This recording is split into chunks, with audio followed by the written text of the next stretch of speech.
Chers frères et sœurs chers frères et sœurs en Christ et les amis qui accompagnent la transmission de l'Institut Vie pour tous, soyez tous les bienvenus pour un message de plus que nous sommes en train de transmettre. Nous sommes dans le thème général « Christ, le centre connecteur de l'œuvre de Dieu ». Nous sommes au message 15, la croix ou l'ascétisme. La lecture de la Bible, Colossiens 2, 20 à 23. Chers frères, nous sommes très heureux et nous voyons de nos jours les choses se produire d'une manière que nous n'avions jamais imaginé ou pensé. Le Seigneur est en train de faire de grandes choses au milieu de nous, pas parce que nous sommes des meilleurs, non, mais nous sommes les choses méprisables de ce monde, nous sommes les choses folles de ce monde, mais le Seigneur détient veut utiliser le petit troupeau pour pouvoir réjouir le Seigneur. Et nous sommes réunis ici à l'auditoire de San Paolo. Nous avons vu la participation de plusieurs jeunes adolescents, préadolescents et aussi les enfants, bien qu'ils soient présents dans le service, dans les salles de service aux enfants. Mais cela montre que le Seigneur veut impliquer tout le monde, principalement dans ces temps de la fin, afin que tout soit total, complet pour la lutte, afin que le royaume de Dieu soit établi sur cette terre. Chers frères, dans le passé, on n'avait pas vu l'implication de cette catégorie dans le passé, nos adolescents, nos préadolescents, mais grâce à Dieu, le Seigneur est en train de nous illuminer à cela. Et nous utilisons la force très importante pour l'armée du Seigneur, pour hâter la venue du Seigneur. Je me suis rappelé lors de la sortie du peuple d'Israël de l'Égypte, Pharaon a tenté de négocier plusieurs fois avec Moïse et Aaron de pouvoir laisser sortir une partie du peuple. Mais à la fin, Moïse a dit non, que nous allons tous sortir, pas seulement nos vieillards, mais nos jeunes, nos vieillards, nos enfants, et aussi nos enfants, aussi nos troupeaux, nos biens, afin que nous servons le Seigneur, nous suivons le Seigneur durant 3 jours dans le désert, parce que le Seigneur a besoin de toute la force de son peuple pour le servir. Aujourd'hui, la même chose. Nous ne pouvons pas nous prétendre de quoi que ce soit de notre force. Nous devons sortir pour servir le Seigneur, mais aussi avec nos biens, notre patrimoine, pour offrir au Seigneur, mais aussi nos enfants, nos adolescents, nos préadolescents, nos jeunes, nos adultes et nos frères de l'âge meilleur, du 3e âge. Tous nous voulons servir le Seigneur. Nous sommes très heureux avec cela. Chers frères, je voudrais commencer le message en disant ceci, que malheureusement, l'homme dans sa nature pécheresse a une tendance de vouloir avoir les choses palpables,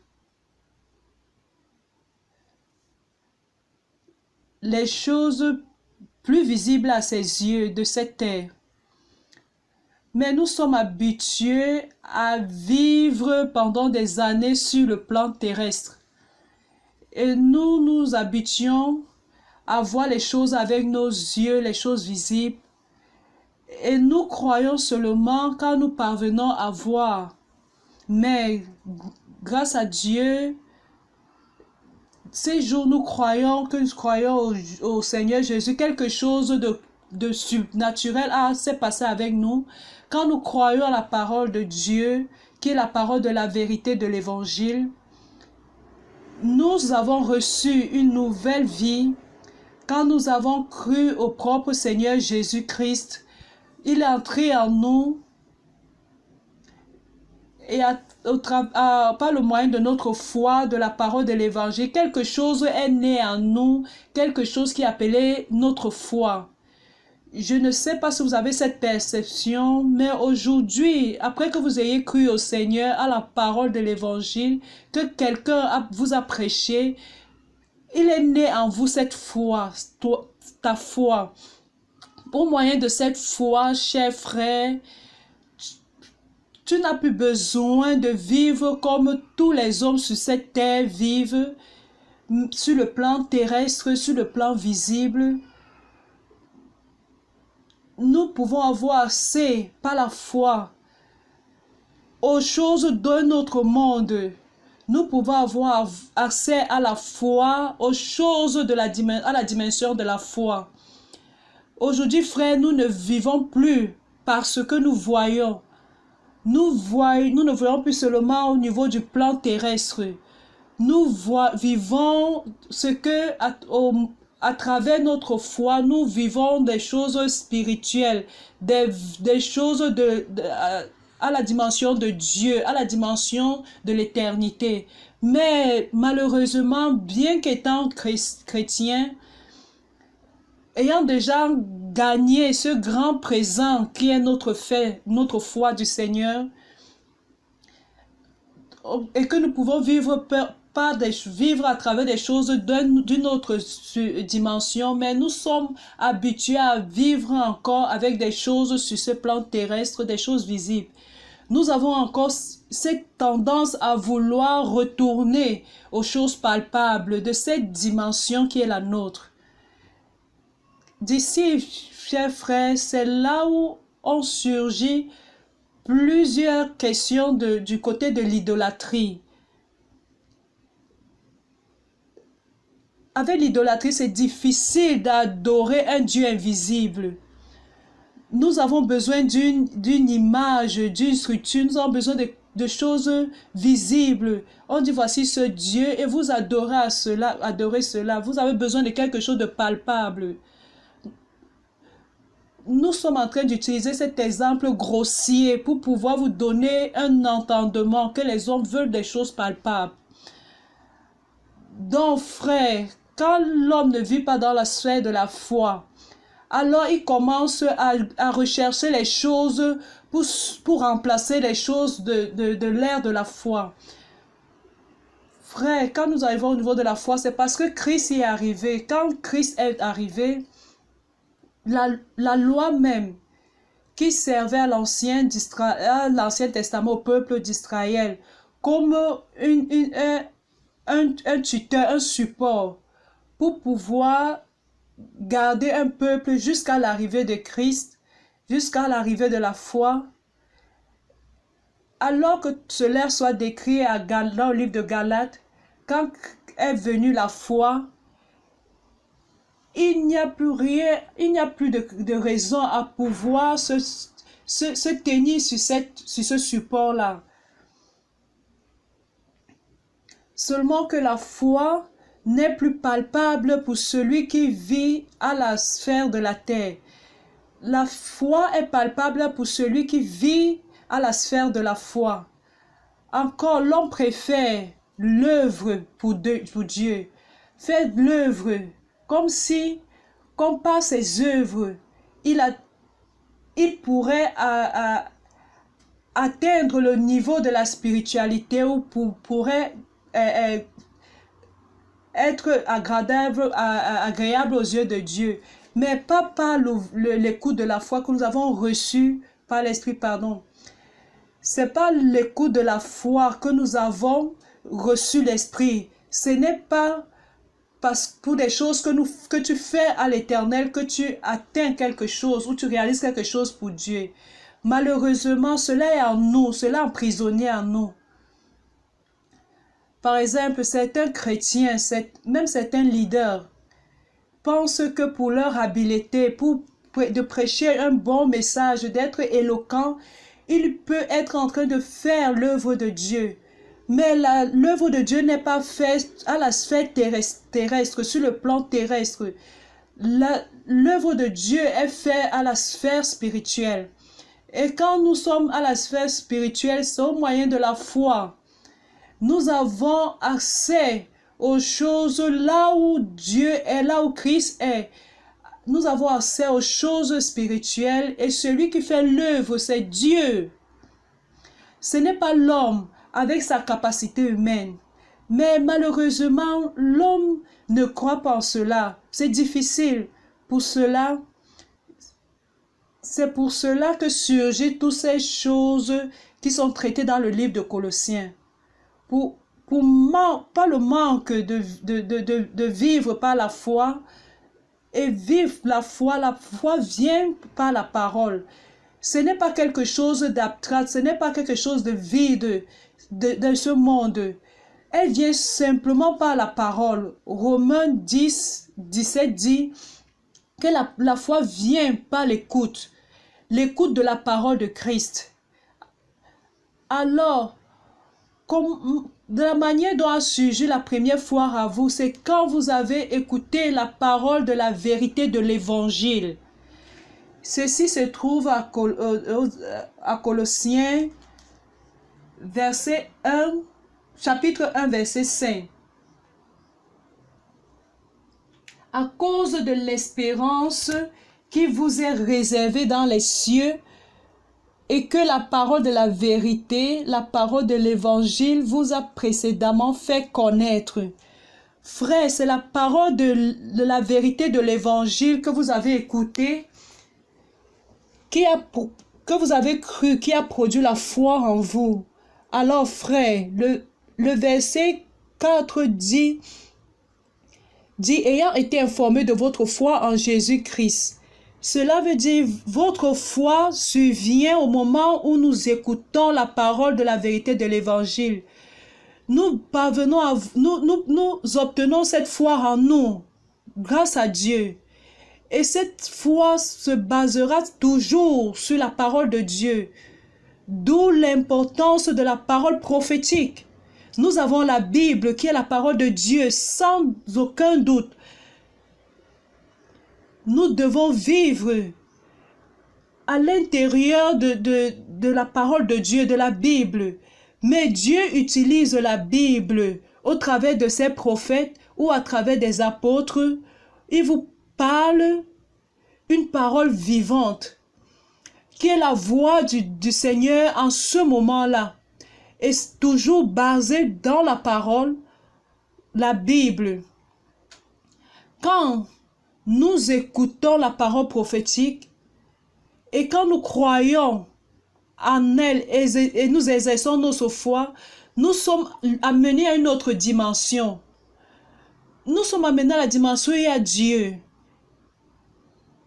Et à partir de là, la parole commence à opérer efficacement en celui qui croit. Cela se trouve à 1 Thessaloniciens 2, 13. Alors, quand nous croyons à la parole prophétique et la parole en ce moment-là, la parole opère. La parole fait l'œuvre de Dieu. Donc, il faudrait que vous mettrez ça dans vos têtes, frères, pour une fois de toutes. Pour toutes. Ce n'est pas par votre capacité humaine que l'œuvre de Dieu est faite. Oh, j'ai beaucoup d'habileté. L'Église a besoin d'une bonne administration. Je veux utiliser ma puissance d'évangélisation. Dieu peut utiliser le don qu'il t'a donné. Il peut utiliser ton habileté. Mais cela doit être appliqué dans une autre sphère. À la sphère de la foi. À la sphère où Dieu se trouve. Les Colosses ont commencé par le manque de cette clarté, ont commencé à chercher les sagesses humaines. Certains ont commencé à enseigner les rudiments du monde. Oh, attention! Les chrétiens ne peuvent pas faire ça. Il faut faire ceci. Un chrétien ne peut plus boire de l'alcool, ne peut pas fumer, ne peut plus fumer, ne peut pas pécher, ne peut plus faire ceci, cela. Nous avons appris cela ainsi, n'est-ce pas? Cela est bon. Je ne suis pas en train de dire que la culture humaine est quelque chose de mauvais, que les rudiments du monde sont quelque chose de mauvais.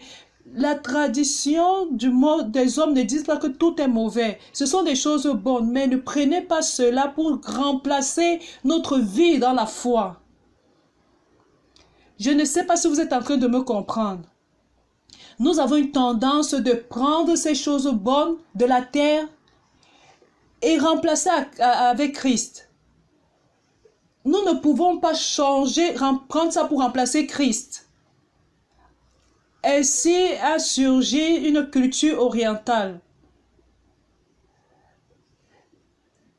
Les colosses qui venaient déjà, ils font déjà partie du continent asiatique. Cette partie aujourd'hui de la Turquie, de Constantinople à l'Orient, la culture orientale, plus la religion judaïque, plus la philosophie grecque, ont formé une série d'enseignements, philosophies qui tentent de remplacer, substituer Christ. C'est pourquoi Paul parle à Colossiens que Christ est tout. Christ a la priorité. Il est le premier de la création, de la création. Il est le point de connexion de toute la création. Rien ne se substitue à Christ. Sauf que les hommes ne sont pas habitués à vivre par la foi. Ils ne se sont pas accoutumés à vivre suivant la parole prophétique. Ne vivent pas par l'esprit. Alors, il faut quelque chose de la culture de la terre pour pouvoir s'attacher. Ainsi, cette philosophie commence à surgir l'embryon du gnosticisme. J'étais en train d'expliquer aux frères avant la réunion. J'ai dit aux frères que la mythologie grecque vient de l'ancien, des choses très anciennes. Parce que dans l'ignorance, les gens ne savent pas d'où surviennent les calamités naturelles, les tempêtes, les inondations, les torrents, les pluies, parfois arrivent dans des moments, des mauvais moments inappropriés, détruisent les plantations, donnent la sécheresse. Mais cela débute à partir des choses de plusieurs dieux. Ils pensent que cela vient de plusieurs dieux qui contrôlent ceci. De Dieu du tonnerre, Dieu qui prend soin de l'agriculture, Dieu de l'amour, Dieu qui prend soin de la maladie, Dieu de ceci, Dieu de cela. Alors, des gens doivent c'est agréable à ces dieux qui font de ceci, cela, ils font des sacrifices pour pouvoir agréer le Dieu qui prend soin des sacrifices. Ils ont jeté tout cela dans la fatalité des dieux. Alors, dans le passé, a commencé à surgir les hommes plus sages, dans les sages au milieu des hommes. Ils ont réfléchi que nous ne pouvons pas tout lancer dans les contes des dieux.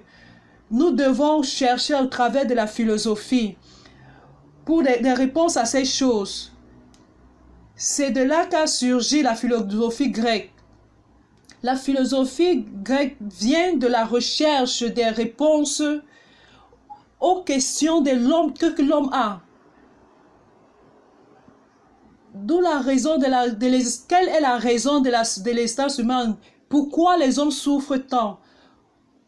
Pourquoi la vie humaine est remplie de tribulations? Pour l'homme principalement, il ne comprend pas ces choses-là. Mais avec ces mélanges-là dans l'Église, a commencé à surgir cet embryon du gnosticisme qui dit que que pourquoi l'homme souffre, c'est à cause de la matière. C'est parce que l'homme a un corps matériel qui est la chair. Et la chair est la raison de toute notre souffrance. L'homme est celui qui est responsable de notre souffrance. À cela produit le gnosticisme est sorti de là. Et cela s'est fermé au second siècle. Au premier siècle, le siècle de Paul, il y avait déjà cette manière de parler. Alors l'homme, certains ne doivent pas vivre par le sentiment du corps. Ils ne doivent pas sentir le corps. Ils doivent vivre selon la connaissance élevée, une connaissance supérieure. Ce n'est pas quelque chose de mental. C'est une connaissance spirituelle, entre guillemets, quelque chose de supérieur, mystique, qui peu de personnes atteignent. Alors ils abandonnent la souffrance de la chair, du corps. Alors plusieurs désirent tant atteindre à ce niveau-là et pouvoir prêcher également cela dans l'église. C'est cela pour remplacer Christ. Mais à l'intérieur de cette manière de parler est sorti l'ascétisme. L'ascétisme qui est déjà que la chair est coupable de toutes nos souffrances, de tous nos problèmes, alors nous allons maltraiter notre chair, notre corps. Alors commence cette question, la question de priver son cœur de ses nécessités primaires, de ses besoins primaires, de ne pas permettre que le corps dorme, qu'il se repose. Je veux laisser le corps se fatiguer, je veux le priver. Ainsi, il existe cette pensée dans la pratique, dans la partie de la veille, cela vient de cette pensée de priver son corps du sommeil pour pouvoir vaincre le péché. Ou les jeûnes, le jeûne est biblique, mais la pratique du jeûne pour pouvoir priver le corps, pour tenter de vaincre la chair, ce n'est pas biblique. Cet ascétisme, certains alors privent leur corps par le jeûne, 7 jours ou plus. Il y a personne qui va un niveau record. Un moment où même sa pensée ne fonctionne plus bien. Et alors il dit, il a réussi à vaincre la chair. Mais tu ne vaincs rien. Mais quand on tombe dans le péché, c'est pire encore. C'est pourquoi Paul a tenté de montrer que ce n'est pas pour cela. Notre chemin est Christ. Je vais expliquer dans ce message mieux. Je vais mieux expliquer cela dans ce message. Afin d'entrer dans ce message, je vais pouvoir dire, c'est vrai, j'ai dit plusieurs choses. Je voudrais vous dire que quelle merveille. Nous sommes en train de prêcher l'évangile dans la rue. Frère, dans ce sens, l'immersion dans la parole est en train d'apporter tellement de bénéfices afin que nous ne puissions pas tomber sur cela. L'immersion dans la parole, frère, lève notre pensée à se connecter à l'esprit. Notre pensée ne se confie pas aux œuvres de la chair, à ce que l'homme est capable de faire. L'immersion dans la parole, frère, est pouvoir mettre notre pensée au niveau de l'esprit, au-dessus d'une parole. Et la parole va faire effet, va nourrir notre pensée, nos émotions, notre volonté. Et quand nous croyons à la parole, nous pratiquons l'immersion dans la parole et nous sortons pour pratiquer la parole, nous voyons, frère, que la parole opère là à l'extérieur et les choses fonctionnent. Et plus que cela, je n'ai pas le temps de détailler tout cela, mais je veux juste mentionner que ce que nous sommes en train de faire est une œuvre d'amour. La foi est pour que nous ayons accès aux choses du plan de Dieu, du plan spirituel, pour pouvoir produire quelque chose au plan de Dieu. Et l'espérance, c'est pour que nous ne désistons pas. Dans l'espérance de la gloire est ce qui me motive. Pour que le jour où Christ rentrera, je serai glorifié. Quand Christ reviendra, si je continue à vivre selon la volonté de Christ, je serai primé. Je recevrai la prime pour pouvoir régner avec Christ pendant 1000 ans. Ça, c'est ma motivation. Je n'ai pas peur de dire cela, non. L'espérance est ma motivation, qui me donne la persévérance, jamais désister. C'est pourquoi la vie, celui qui a l'espérance, ce n'est pas de haut et bas. Il faut être constant. Oh, je peux dire, oh, j'ai l'euphorie. Demain, je suis désanimé. Je ne veux plus vivre la vie de l'église. Non, l'espérance nous maintient constants. D'accord? Nous ne vivons pas une vie spirituelle qui a du trouble. Un moment, vous êtes là en haut, après vous êtes dans l'abîme. Non, notre vie est pleine d'espérance. Mais la foi et l'espérance sont en train de produire quoi? Un jour, la foi ne sera plus nécessaire. Vous savez cela? Quand nous serons introduits en Christ, nous n'aurons plus besoin de la foi. Nous serons dans la propre réalité de Christ. L'espérance, nous n'en aurons plus besoin plus. Nous serons déjà en Christ. Nous serons déjà avec Christ. Ce qui va rester, ce qui reste pour l'éternité est l'amour. Alors tout ce que nous sommes en train de faire aujourd'hui, c'est pour être introduit dans l'amour. Mais pour pouvoir introduire l'amour, il y a plusieurs choses abstraites. Comment produire l'amour? C'est quoi cet amour? Pour cela, frère, je suis en train de vous dire que le livre de Colossiens est en train de parler de ce réseau d'amour, cet entrelacement. Dieu nous alimente au moyen de la parole prophétique, nous alimente avec Christ, qui apporte le propre Dieu même qui est amour, qui est le fil de chaîne d'un tissage. Ce sont les fils longitudinaux qui représentent l'amour de Dieu, qui vient de Dieu. Et nous, au moyen de la parole de Dieu, nous recevons Christ, pour moyen de l'amour de Dieu. Et par cet amour, nous mettons à aimer les autres. Qu'est-ce qui fait que nous sortions dans la rue pour prêcher l'évangile? Qui fait que vous, pendant la journée, la chaleur de la journée, vous partez, vous rencontrez quelqu'un, vous abordez quelqu'un, vous dites, puis-je prier pour vous? Puis-je prier pour vous? Cela est motivé par quoi? Cela est motivé par l'amour. L'amour. Et motivé par l'amour, vous contactez des personnes. Ces fils transversaux, c'est vous pratiquant l'amour, atteignant les personnes. Et l'expérience que vous auriez à partir de avec ces personnes commence à tisser un tissu d'amour. Et l'amour, frère, exige des sacrifices, le travail, l'abnégation, exige le renoncement. L'amour se donne. L'amour n'attend rien en retour. Ça, c'est l'amour de Dieu. Alors, allez dans les rues, prêchez l'évangile, disponibilisez les livres aux personnes. Il existe l'amour. Et l'amour exige se donner le don de soi.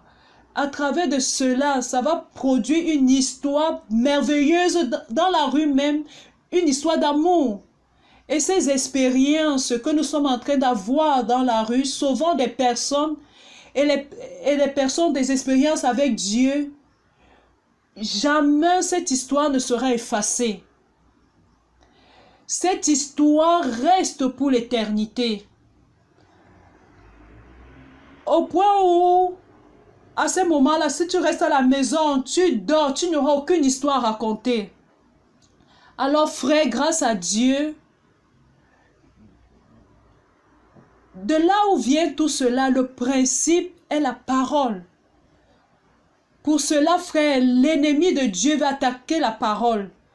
Veut que les hommes ne croient plus au point de l'immersion. Mais qu'est-ce qu'il y a de mauvais dans l'immersion?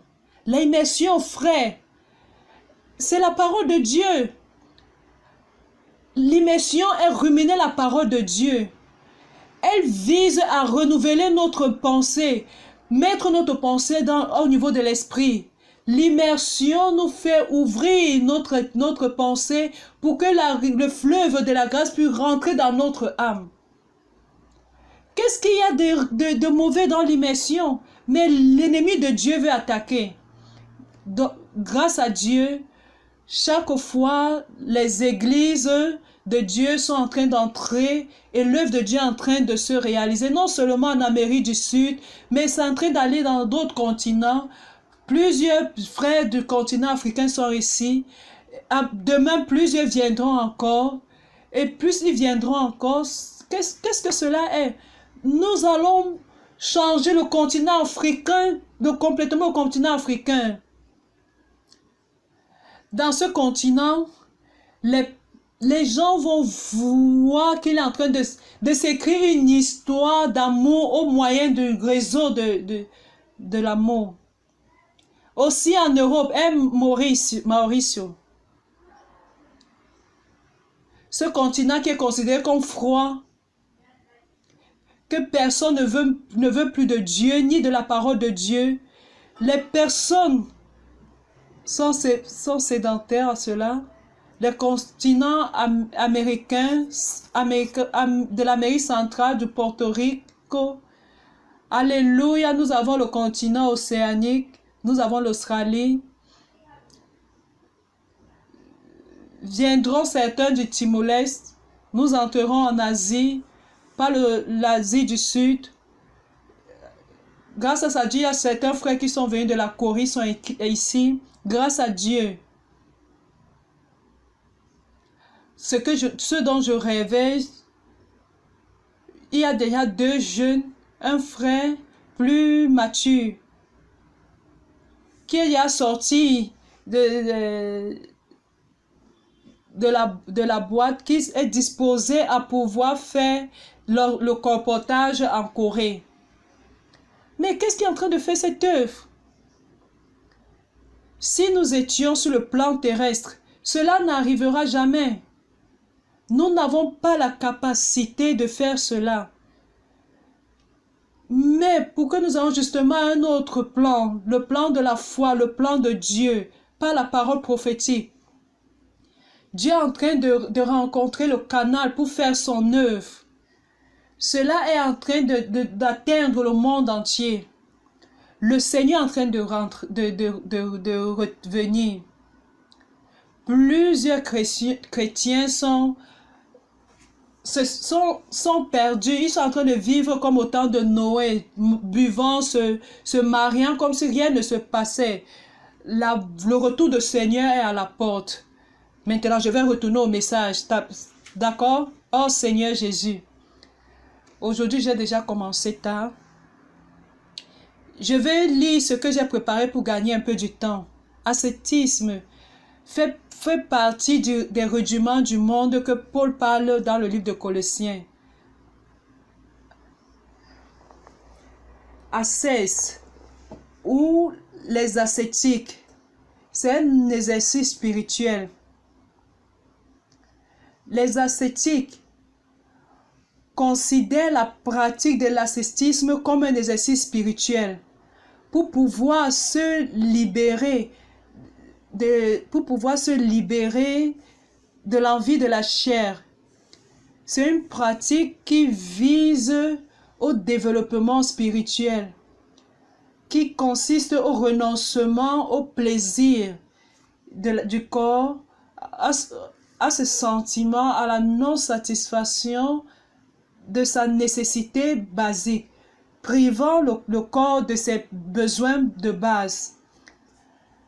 L'ascèse est pratiquée pour rapprocher les personnes de la vraie réalité spirituelle et pouvoir les libérer de l'imperfection et de la matérialité du corps. Une grande tromperie. L'ascétisme est une doctrine philosophique qui désire l'abstention des plaisirs physiques, psychologiques, croyant être un chemin pour atteindre la perfection et l'équilibre moral et spirituel. Maintenant, vous êtes en train de comprendre pourquoi j'ai parlé de cela au début. La vie chrétienne est une vie qui se vit par la foi. Ce n'est pas la recherche des choses, des solutions sur le plan terrestre. Notre solution est là. D'accord. Alors surgit le monachisme. C'est pourquoi vous pouvez voir plusieurs monastères ici. Plusieurs moines qui ont surgi à partir du 4e siècle, 5e siècle. Le monachisme se consolide au 4e siècle, au début du 5e siècle, au niveau chrétien, qui est un mouvement singulier avec l'apparition d'une image énigmatique, le moine ascète, avec une conduite dans les pratiques des pratiques ascétiques qui se sont installées dans l'histoire de l'Église. Les moines croyaient à l'appel des personnes pour pouvoir vivre une vie chrétienne plus élevée. Pour atteindre ce désir de sainteté, ils se sont donné des restrictions, se retirant dans des lieux déserts pour pouvoir se livrer à des intenses méditations, à des choses divines, où la pensée pourra fortement être séparée de toute autre chose naturelle. Et ce qui apporterait à eux des désirs dont ils nient tout plaisir à la vision, à l'écoute, au toucher, à tous les sens. Ils nient le plaisir de toutes ces choses. Et ils croient à pouvoir lever ce corps, à pouvoir se fatiguer avec des jeûnes, des travaux difficiles. Et le corps est considéré comme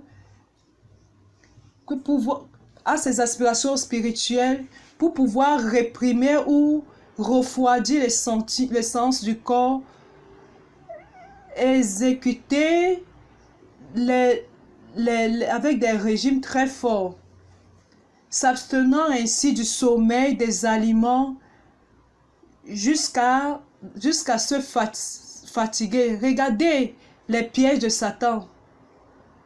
Si tous recherchent procurent les choses spirituelles de cette manière, qui va prêcher l'évangile? Qui va édifier l'église si on fait ainsi? En vivant de façon restreinte. Christ n'aura pas l'édification de l'église. Toutefois,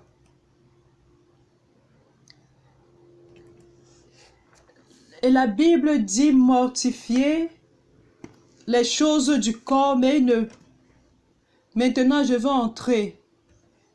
Je vais vous montrer la solution de Dieu.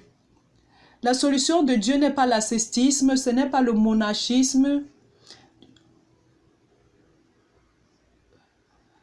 Ainsi, frères,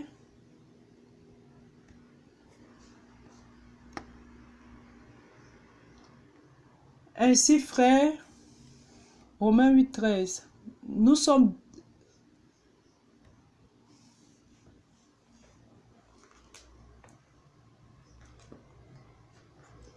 sommes pas, si nous vivons selon la chair, nous marchons vers la chair, mais si nous marchons par l'esprit,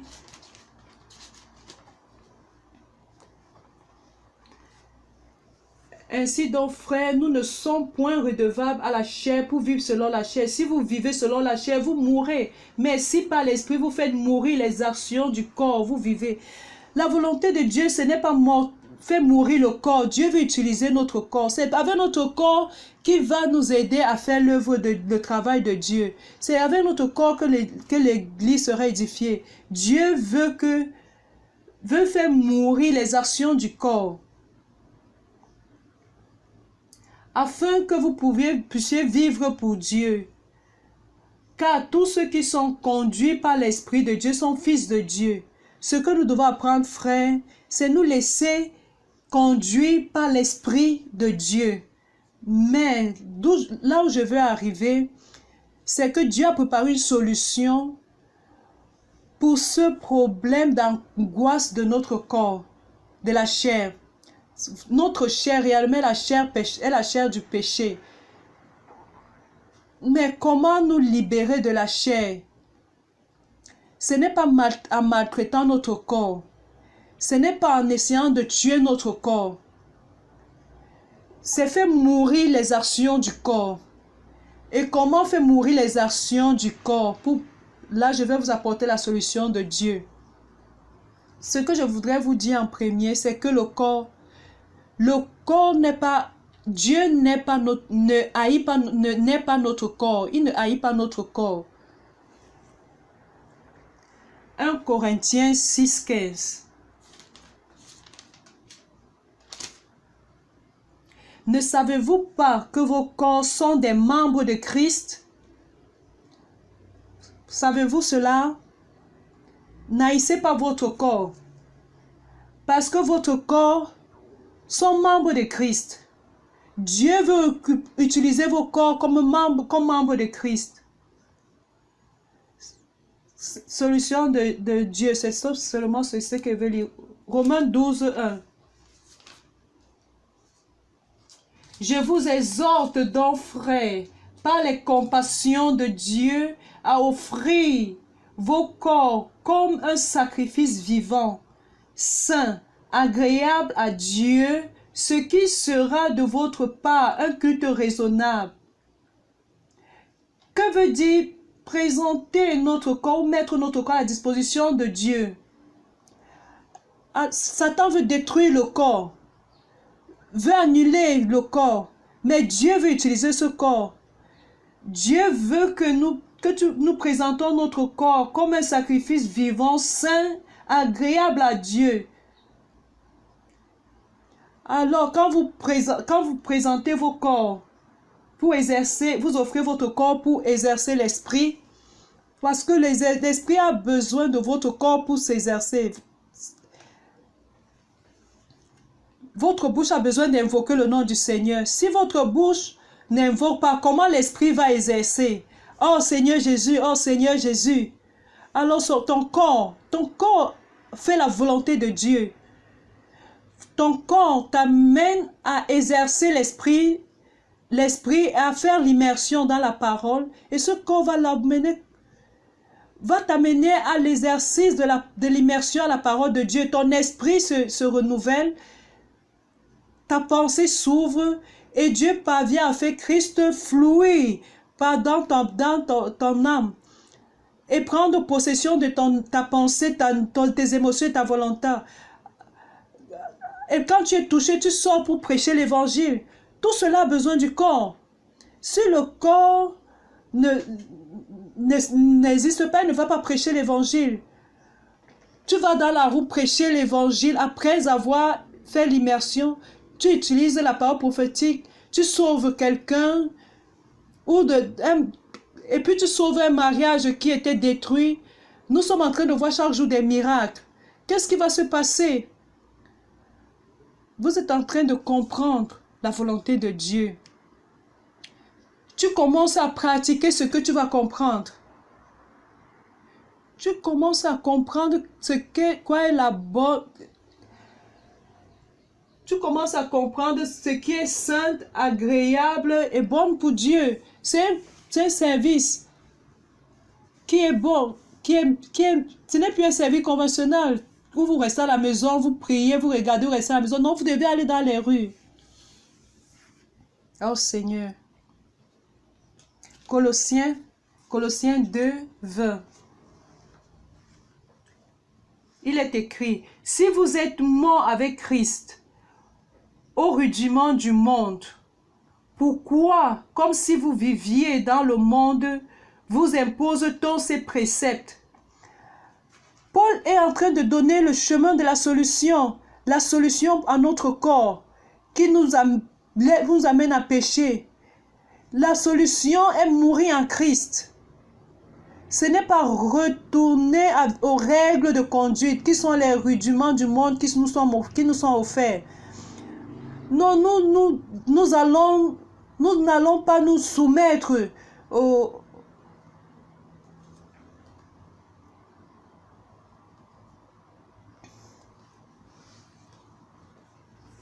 Je vais vous raconter une histoire. Quand j'étais jeune, j'étais avec les frères, nous sommes allés à Belo Horizonte pour prêcher l'évangile. Et là-bas, nous avons eu 3 jours de conférence. C'était pour la première fois que j'ai participé à cela. Je suis retournée à São Paulo. Comme si, ouais, le monde est resté sans couleur. Le monde n'est plus coloré pour moi. Et moi, avant, je savais, par mes parents, moyen de mes parents, la religion. Et quand je passais au niveau des boîtes autour de journaux, je devais passer en fermant mes yeux pour ne pas voir. Mais maintenant, après que je sois rempli de l'esprit, et que je pensais que le monde a perdu sa couleur, cela n'a plus d'effet sur moi. Vous voyez la différence. Ne regarde pas ça, ne regarde pas ça, ne fais pas ça, ne fais pas ceci. Je n'ai pas beaucoup de force. Aujourd'hui, les adolescents ont accès au téléphone, à tous les bêtises qui s'y trouvent. Comment vous allez l'empêcher de voir? Ça ne vaut pas la peine. Nous devons amener nos adolescents à pouvoir exercer l'esprit, faire l'immersion dans la parole, prêcher l'évangile.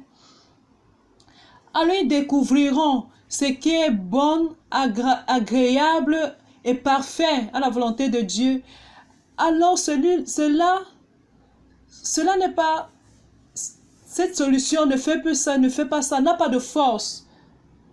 Vous avez déjà eu l'expérience de cela? Il n'y a pas de force. Ne dit, je ne veux pas faire ceci, je ne dois pas faire ceci, je ne dois pas faire cela. Et le problème dans le mariage, je me suis fâchée avec mon mari, avec ma femme aujourd'hui. Je vais retourner. Pardonne-moi, je suis très rude. Aujourd'hui, plus jamais je ne ferai plus cela. Je ne crois pas en cela. Jamais cela ne fonctionne. Ne veux plus toucher ça, je ne veux plus faire cela, je ne veux plus faire cela, je ne veux pas toucher à ça. Cela ne fonctionne pas. Ce qui fonctionne, c'est mettre sa pensée au niveau de l'esprit. Je veux continuer à lire. Alors, l'ascétisme vient avec qui veut substituer Christ avec les sagesses humaines. Christ a déjà réalisé, Dieu a déjà réalisé nos problèmes de la chair, du péché à la croix. Mais l'homme veut toujours vivre avec la sagesse humaine. Dieu, c'est pourquoi j'ai dit l'homme aime des choses palpables, les choses de ce plan. Il ne veut pas aller à un autre plan, il veut vivre sur ce plan. Nous devons vivre par la foi, et aller à un autre plan. Et croire en Dieu et non croire en sa capacité, non pas croire en sa sagesse. Le concept dit que la lecture est mauvaise, l'ascétisme assène à solution de maltraiter son corps, qui exige la punition, des choses sévères comme solution pour restreindre les exigences de la chair. Ce n'est pas la solution. La subtilité de Satan, c'est pour pouvoir dévier les œuvres de Satan, les œuvres de Satan aux choses isoler les personnes du monastère, isoler les personnes dans les monastères, les cavernes, et les utiliser ici pour l'édification de l'église. Imaginez que nous nous isolons les uns aux autres. Comme il n'y aura pas la prédication de l'évangile, il n'y aura pas l'édification de l'église, il n'y aura pas le réseau de l'amour. La solution de Dieu pour la chair est la croix. La mort de Christ finit avec notre vieil homme. Et la résurrection de Christ nous fait vivre en marchant en nouveauté de vie pour vivre pour Dieu. Romains 6. Ouvre ta Bible à Romains 6. Oh Seigneur Jésus.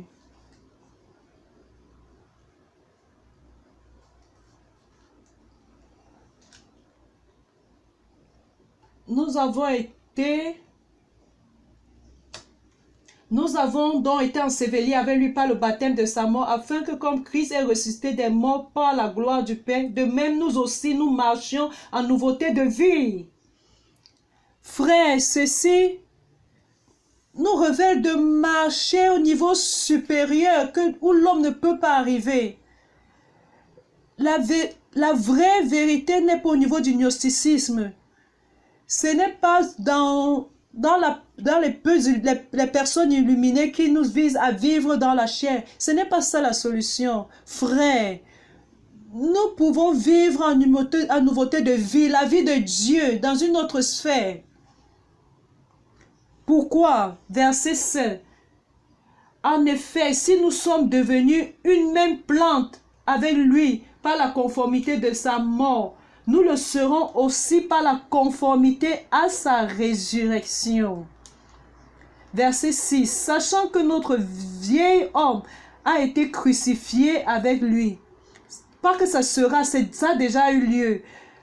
A été crucifié avec lui afin que le corps du péché fût détruit pour que nous ne soyons plus esclaves du péché.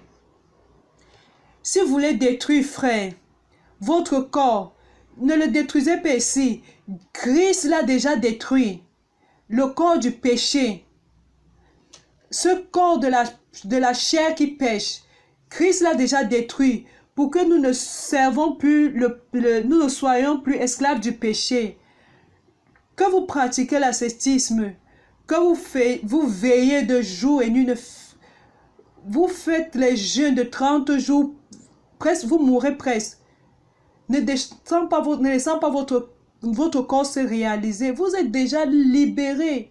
Vous êtes déjà libéré de la chair. L'unique solution, Dieu l'a déjà fait en Christ.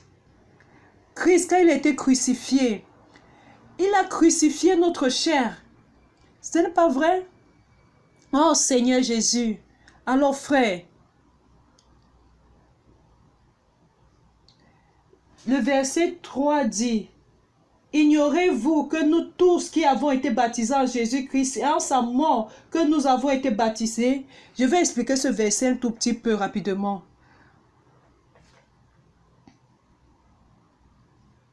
Quand vous avez été baptisé, savez-vous que le moment où vous avez accepté Jésus, le moment où vous avez cru en Jésus, l'Esprit t'a baptisé? Tu savais cela? Quand vous avez cru en Christ, l'Esprit t'a baptisé. Tu sais pourquoi? L'Esprit t'a retiré de l'homme déchu et il t'a ramené au corps de Christ. Quand il t'a baptisé, quand tu as cru, l'Esprit t'a déjà baptisé de manière invisible. Tu n'as pas vu. Il t'a baptisé. Tu es déjà devenu un membre du corps de Christ. Il t'a déjà baptisé dans le corps. De là, le baptême dans les eaux, ce n'est pas un témoignage extérieur que tu donnes d'une réalité spirituelle qui a eu lieu quand tu as cru. Pour cela, frère, c'est pour ce fait que nous sommes baptisés par les eaux, comme un témoignage que nous avons déjà été baptisés dans le corps de Christ par l'Esprit. Quand moi j'ai été baptisé, quand j'ai cru, j'ai déjà été baptisé dans la mort de Christ.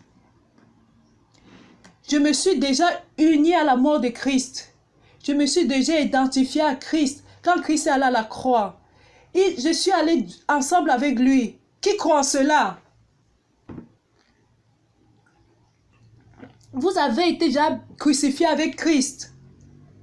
Pourquoi?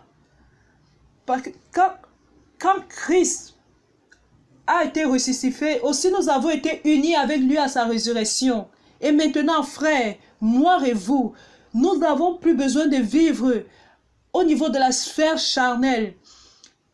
Nous vivons à la sphère de la résurrection. Bien que notre corps soit encore sur la terre, nous vivons, frères, sur le plan céleste. Nous marchons sur cette terre, les personnes ne vont... Mais en réalité spirituelle, en nouveauté de vie. Nous marchons en nouveauté de vie. Nous sommes déjà libres, libérés de tous ces problèmes que l'ascétisme cherche à toucher. Ceci est la solution de Dieu, d'accord? Continuons à lire. Car celui qui est mort est libre du péché. Or, si nous sommes morts avec Christ, nous croyons que nous vivrons aussi avec lui. Donc, frères, quand nous mourrons, nous vivons aussi avec Christ. Notre vie aujourd'hui est avec Christ. Mais où est Christ? Christ est là au ciel. Il est dans une autre sphère. Il est dans le plan céleste. Alors, c'est pour ça que nous devons vivre par la foi. Hein? C'est pourquoi Hébreux 11 dit, sans foi, nul ne peut être agréable à Dieu. Sans la foi, il est impossible d'être agréable à Dieu. Nous allons continuer, verset 9. Avec sachant que Christ ressuscité des morts ne meurt plus. La mort n'a plus de pouvoir sur lui. Nous ne sommes plus soumis à la mort. Tout homme qui a chuté est sous la domination. Nous sommes déjà morts et nous sommes ressuscités avec Christ.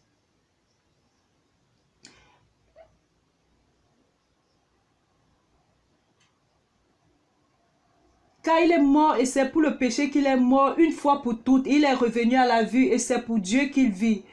Et quand nous mourrons avec Christ, quand nous vivons avec Christ. Éphésiens 4.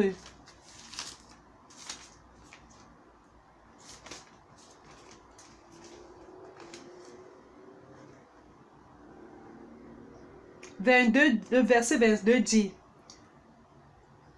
eu égard à votre vie passée du vieil homme qui se corrompt par les convoitises trompeuses, à être renouvelé par l'esprit de votre intelligence. Frères, quand nous vivons dans le monde, dans cette sphère de la terre, en l'homme déchu, nous vivons au vieil homme. Ce vieil homme, malheureusement, se corrompt par les convoitises trompeuses. La tromperie ici, c'est le diable, c'est Satan. Le diable est la propre tromperie, c'est le serpent ancien. Il va te donner des pièges, qui est la convoitise. La convoitise, c'est quoi? La convoitise va t'attirer pour pouvoir chercher les plaisirs de la chair, rechercher les plaisirs de la chair. Et la tromperie arrive. Et tu vis ainsi dans le vieil homme pendant longtemps. Mais la solution, ce n'est pas la solution de l'ascétisme qui fonctionne. Mais comme vieil homme, nous sommes en train de vivre dans le vieil homme.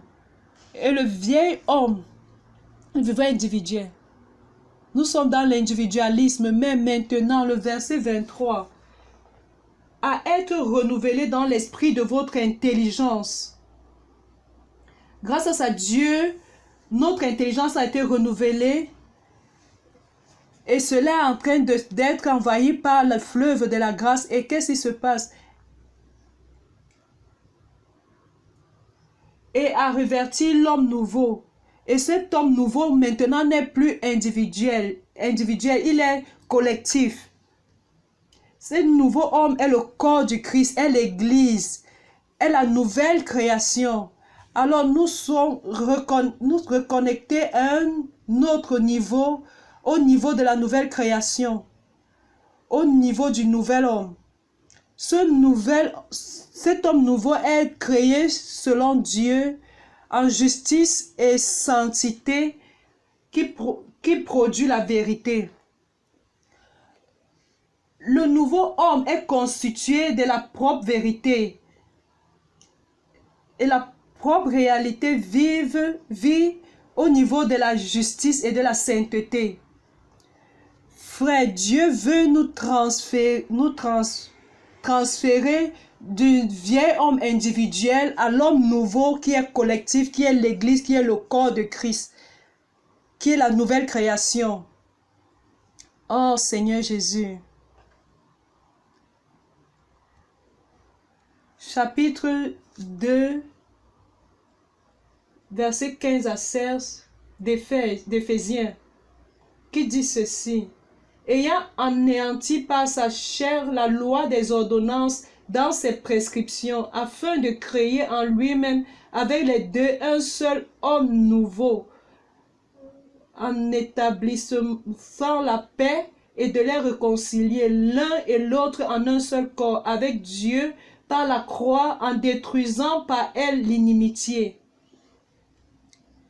Je veux prouver avec ces deux versets qu'il n'y a plus que le nouvel homme n'est plus un homme individuel, c'est le corps du Christ, c'est collectif. Alors frère, la fonction Romains 6, la fonction de la croix, crucifier le vieil homme, c'est pouvoir détruire le corps du péché. Pour que nous ne servons plus le péché comme esclave, celui qui est mort est déjà justifié. Qu'est-ce qui est le corps du péché? C'est l'instrument du vieil homme pour pouvoir commettre le péché, qui est le corps de la mort. Romains 7, 24. Misérable que je suis, qui me délivrera du corps de cette mort? La croix de Christ a détruit le corps du péché, a détruit le corps de la mort. Romains 8, 3. Car chose impossible à la loi, parce que la chair la rendait sans force. Réellement, la chair est un problème. Mais la solution, Dieu a condamné le péché dans la chair. Cela fait que Dieu a envoyé son Fils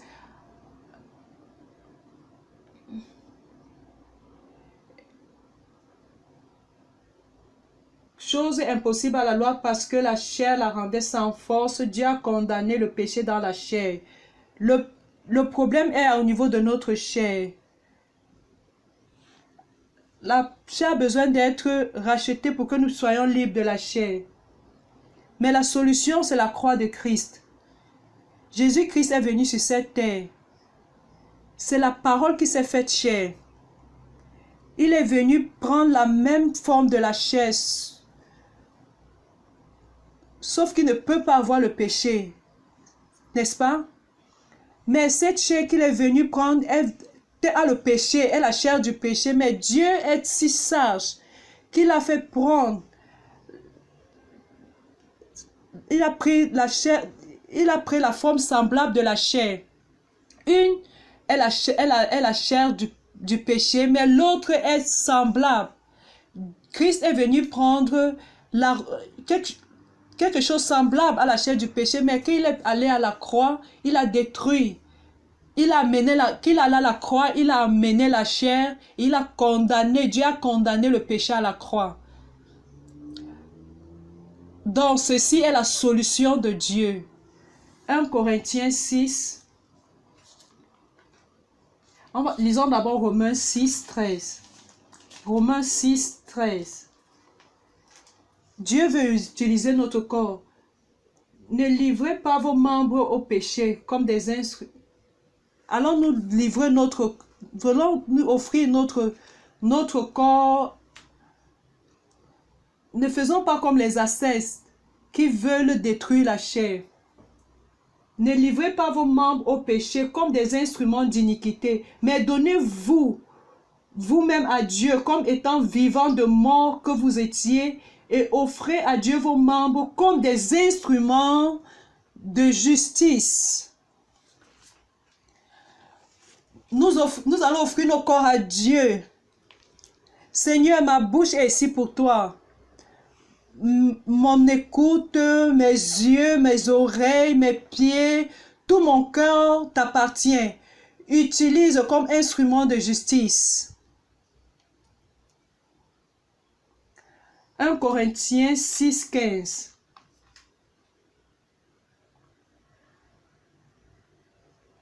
Ne savez-vous pas que vos corps sont des membres de Christ? J'ai déjà lu cela.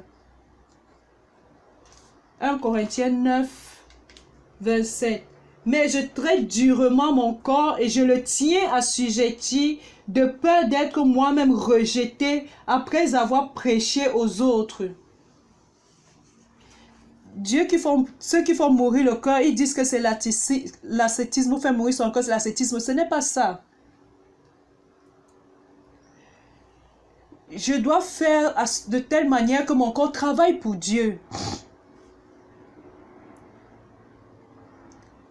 Si mon corps fait encore partie de mon homme naturel, j'ai besoin de faire que mon corps puisse obéir à l'esprit. Car Paul dit, verset 23, « Je fais tout à cause de l'évangile afin d'y avoir part.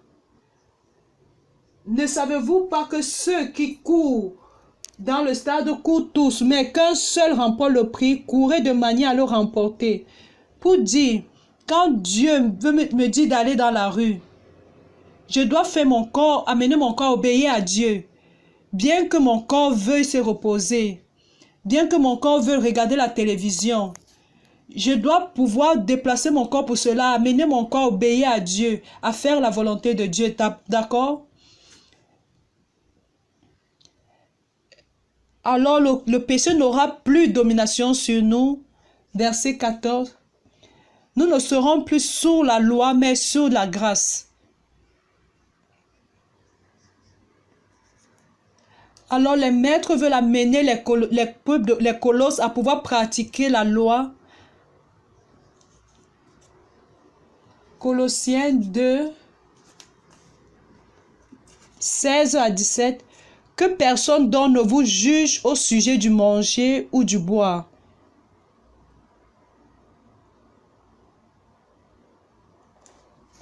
Ou au sujet d'une fête, d'une nouvelle lune ou des sabbats. C'est l'ombre des choses à venir, mais le corps est en Christ. 20 à 22, je vais avancer un peu ici. Si vous êtes mort avec Christ au rudiment du monde, pourquoi, comme si vous viviez dans le monde, vous impose-t-on ces préceptes?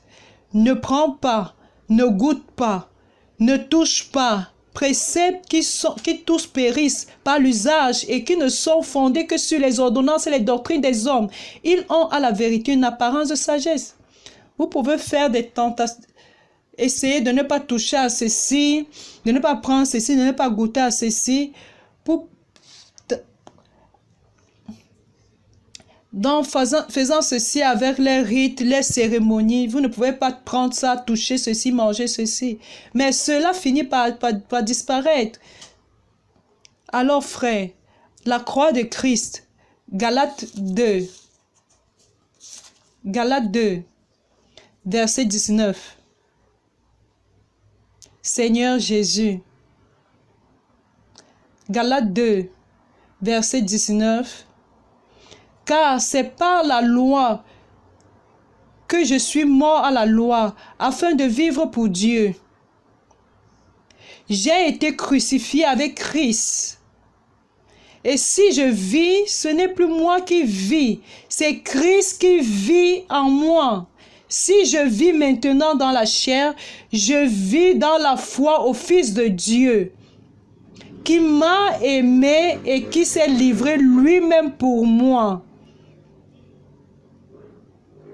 Frère, quelle merveille! Parce que frère,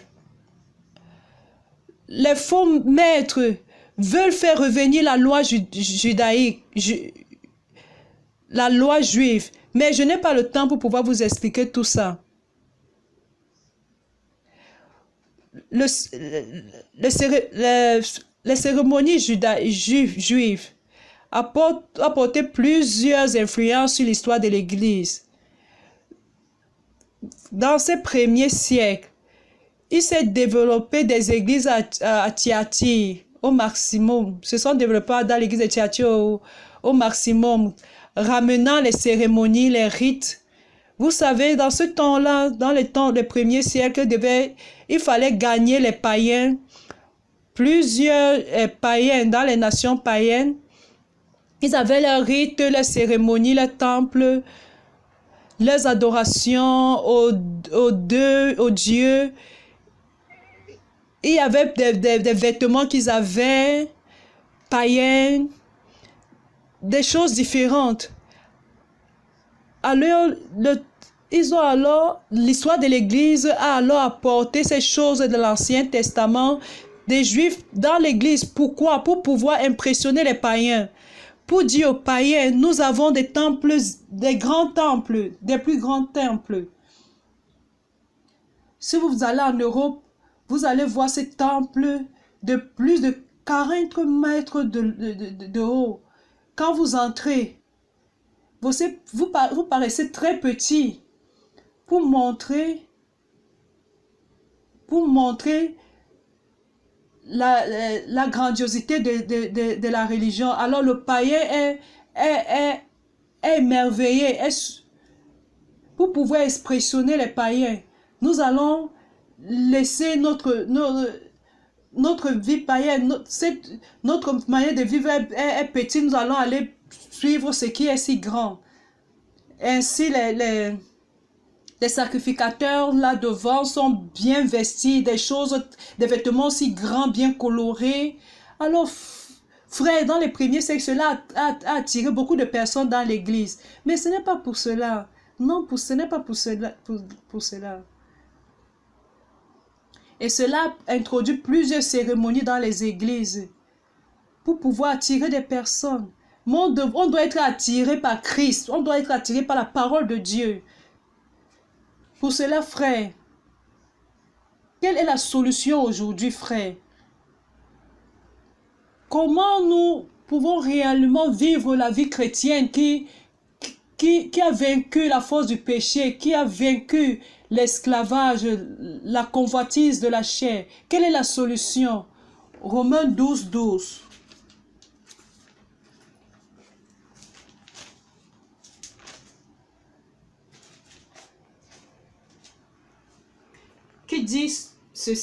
Que dit Romains 12, 12?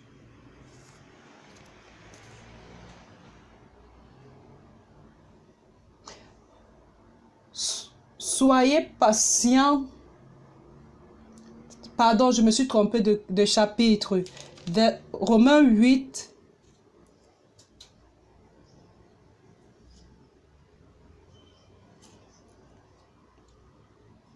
Verset 1. Il n'y a donc maintenant aucune condamnation pour ceux qui sont en Jésus-Christ. Ceux qui sont en Jésus-Christ sont déjà libres de la chair, libérés de la chair. Verset 2. En effet, la loi de l'esprit de vie en Jésus-Christ m'a affranchi de la loi du péché et de la mort. Frère,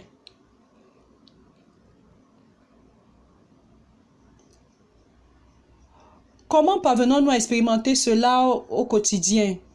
Le processus par lequel Christ est passé pour nous libérer de la loi du péché et de la mort a été, je vais parler bien brièvement, ça a été l'incarnation, la vie humaine, la crucifixion, la résurrection et l'ascension. Christ devait passer par tout ce processus. Pourquoi? Pour pouvoir devenir un esprit, l'esprit de vie. Et quand Christ a été glorifié par le Père, qu'il a ressuscité par des morts, regardons Luc 24, verset 26.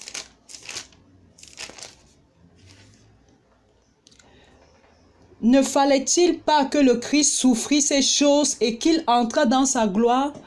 Frère, ici c'est la preuve que Christ est mort et que quand Dieu l'a ressuscité, il est entré dans la gloire du Père. D'accord?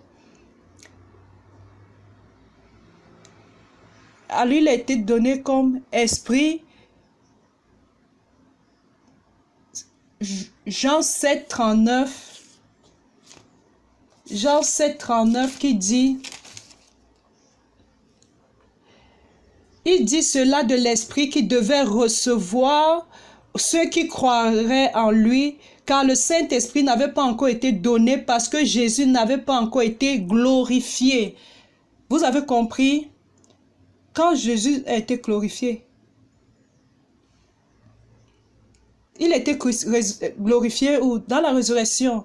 Quand Jésus est mort, Dieu l'a ressuscité, il a été glorifié dans la gloire du Père. Et qu'il a été glorifié, il nous a été donné comme esprit. Et cet esprit entre en tous ceux qui croient en Christ comme fleuve qui coule. Comme cela dit, de ton intérieur couleront des fleuves d'eau vive. Cela couleront de quoi? De l'esprit. Oh Seigneur Jésus, ce même esprit, frère, est un autre consolateur de Jean chapitre 4. Jean chapitre 14. Oh Seigneur Jésus,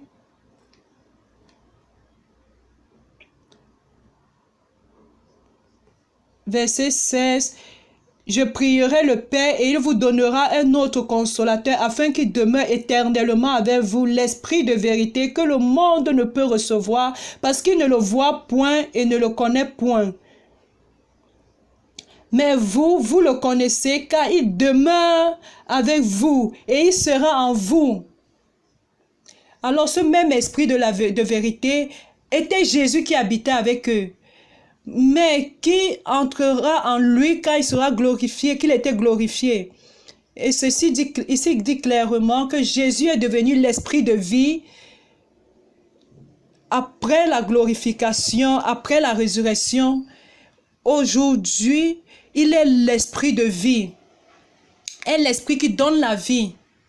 1 Corinthiens 15, 45.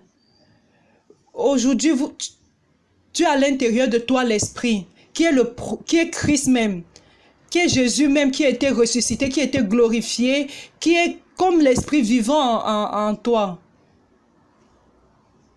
Et vous savez que cet esprit est à l'intérieur de vous. J'ai une partie ici que je vais laisser pour le prochain message. Cet esprit est à l'intérieur de vous. Cet esprit qui est à l'intérieur de vous a un pouvoir, une puissance plus grande que la loi du péché et de la mort.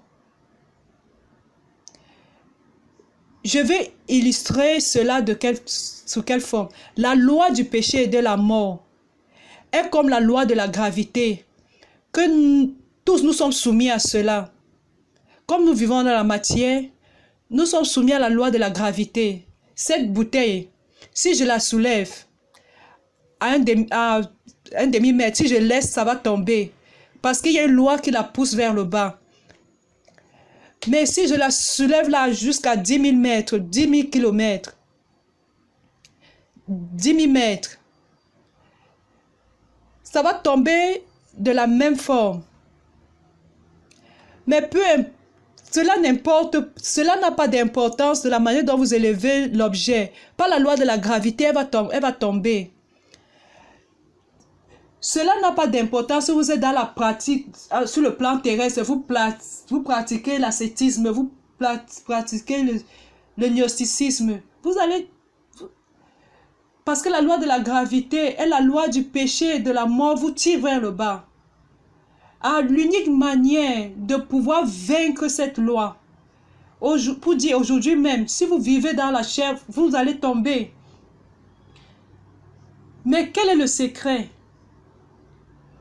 Vous avez dans votre esprit l'esprit de vie, l'esprit qui donne la vie, l'Esprit qui est Christ, il a une loi, et la loi de l'Esprit de vie est l'unique loi qui vous pousse à vaincre la loi du péché et de la mort. C'est comme si il y avait le lancement d'une fusée. La fusée parvient à mener l'homme par un univers élevé. La fusée est si puissante qu'elle parvient à vaincre la loi du péché et va au-delà de l'atmosphère et va hors de la puissance de la gravité. Et de là, nous vivons au ciel. Où avez-vous cela? Vous l'avez cela dans votre esprit. Nous allons faire fonctionner la loi de l'esprit de vie. C'est pour ça, frère, l'exercice de l'esprit aide. L'immersion de la parole aide. Pratiquer la parole aide. Tout cela nous amène à vivre la loi de l'esprit la loi de l'esprit de vie, qui est l'unique manière de vaincre la loi du péché. Je veux m'arrêter ici. Jésus est le Seigneur. Amen.